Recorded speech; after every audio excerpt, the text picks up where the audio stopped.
जय श्री कृष्ण दोस्तों। स्वागत करते हैं एक बार फिर आप सभी का हमारी आज की इस वीडियो में।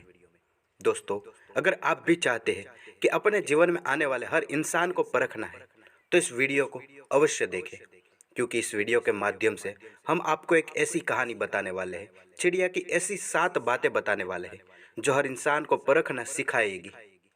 इसीलिए इस वीडियो को पूरा अवश्य देखें, क्योंकि अधूरी जानकारी, आधा अधूरा ज्ञान हमारे जीवन के लिए घातक साबित हो सकता है। इसीलिए वीडियो को पूरा देखकर पूरा ज्ञान प्राप्त करें।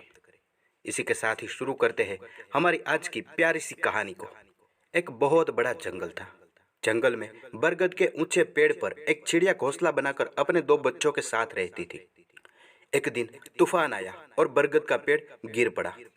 पेड़ से दबकर चिड़िया मर गई, लेकिन सौभाग्य से उनके दोनों बच्चे बच गए। तेज हवाएं चिड़िया के एक बच्चे को उड़ाकर एक गुफा के पास ले गई, जहां पर डाकू रहा करते थे। चिड़िया का दूसरा बच्चा ऋषि मुनियों के आश्रम के पास जाकर गिरा। समय बीतने लगा और दोनों बच्चे बड़े होने लगे। कई महीने बीत चुके थे। एक दिन राजा जंगल में शिकार करने आया और रास्ता भटक गया था। वह बहुत थका हुआ था। एक स्थान पर उसने अपना घोड़ा रोका और पेड़ की छाया में आराम करने बैठ गया। जहां पर वह आराम कर रहा था, उसके पास ही एक गुफा थी। राजा ने आंख बंद की ही थी कि जिस पेड़ के नीचे वह बैठा था, आराम कर रहा था, उस पेड़ पर एक चिड़िया बैठी थी और वह बोली, जल्दी आओ, इस आदमी के पास ढेर सारे आभूषण है।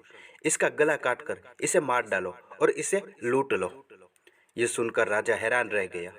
तभी उस गुफा के अंदर से कुछ आहट महसूस हुई। खतरा भांपते ही वह अपने घोड़े को दौड़ाता हुआ वहां से दूर निकल गया। वह घोड़ा दौड़ता दौड़ता थक चुका था। आराम करने के लिए वह एक पेड़ के नीचे जा बैठा। पास ही एक आश्रम दिखाई पड़ रहा था।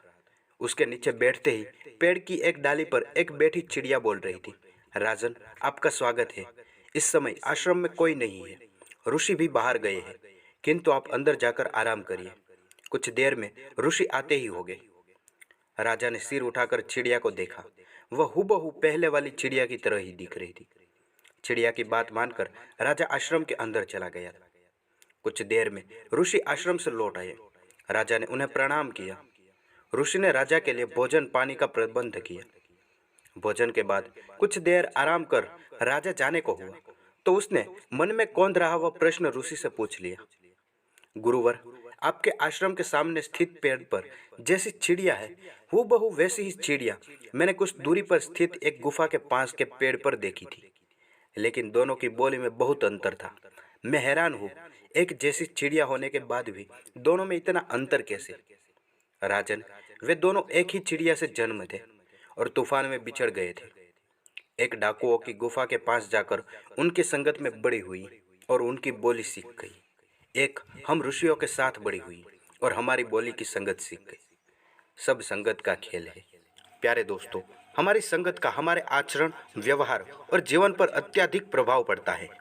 इसीलिए सोच समझकर संगत का चुनाव करना चाहिए, क्योंकि जैसी संगत वैसी रंगत। इसी के साथ ही चिड़िया ने 7 ऐसी बातें बताई जो हर इंसान को अपने जीवन में उतारना चाहिए। जो भी इंसान अपने जीवन में उतारता है, उस पर अमल करता है, वह इंसान दूसरे इंसान को परखना सीख जाता है। जिसमें पहला यह है कि किसी का दुख समझना है तो उसे अपना दुख बताओ। इससे आगे चिड़िया बताती है, किसी की आदत देखनी है तो उसे इज्जत दो। तीसरी बात यह है कि किसी की अच्छाई देखनी हो तो उसकी सलाह लो। चौथी बात यह है कि किसी की नीयत देखनी हो तो उसे कर्जा दो। और पांचवी बात यह है कि किसी की सोच परखनी हो तो उस पर विश्वास करो। छठी बात यह है कि किसी के गुण देखने हो तो उसके साथ खाना खाओ। और आखिरी बात चिड़िया यह बताती है कि किसी की फितरत देखनी हो तो उसे आज़ादी दे दो। प्यारे दोस्तों, इसी के साथ ही चिड़िया ने ऐसी 7 बातें हर मनुष्य को सिखाई। प्यारे दोस्तों, अगर आप भी ऐसी ही ज्ञानवर्धक बातें सुनना चाहते हैं तो इस वीडियो को लाइक करके चैनल को सब्सक्राइब जरूर कर लेना और कमेंट बॉक्स में जाकर जय श्री राम लिखना ना भूलें।